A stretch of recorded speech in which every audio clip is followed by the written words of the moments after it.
மக்களே, இன்று நாம் திருக்குறள் 414ஆம் குறளை பார்க்கிறோம். இது திருக்குறளின் பொருட்பால் பகுதியில் உள்ள அரசியல் என்னும் இயலில் இடம்பெற்றுள்ள கேள்வி அதிகாரத்தின் 4 குறள். கற்றலன் ஆயினும் கேட்க அயத்தொருவர்க்கு ஒர்க்கத்தின் ஊற்றான் துணை.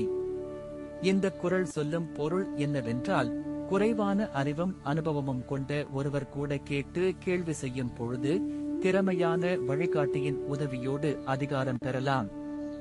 எனவே ஒரு தலைவன் சுயமாக அல்லாமல் நம்பகமான ஆலோசனை பேரை தேடி முன்னேற வேண்டும்.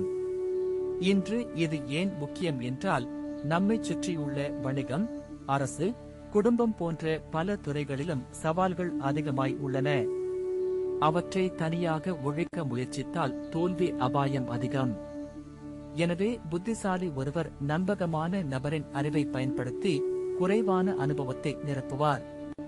முதல் உதாரணம், ஒரு சிறு தொழில் தொடங்கும் புதிதாக மாணவர். அவருக்கு சந்தை விஞ்ஞானம் தெரியாது. ஆனால் அனுபவசாலி உள்ளூர் வணிகமாளியிடம் ஆலோசனை கேட்கிறார். அதை சார்ந்து பயனுள்ள வியூகம் உருவாக்குகிறார்.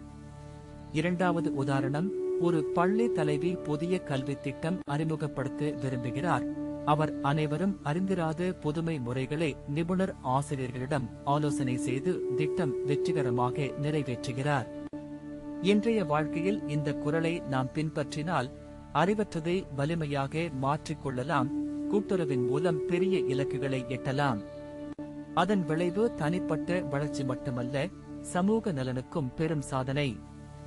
இதனால் நம் வாழ்வில் ஒத்துழைப்பு, புரிந்துணர்வு, வெற்றி ஆகியவை இயல்பாக அமைவதை காண்கிறோம். அதனால் ஒழுக்கமும் ஒற்றுமையும் கொண்ட வாழ்க்கை உண்மையில் வளமானது ஆகும்.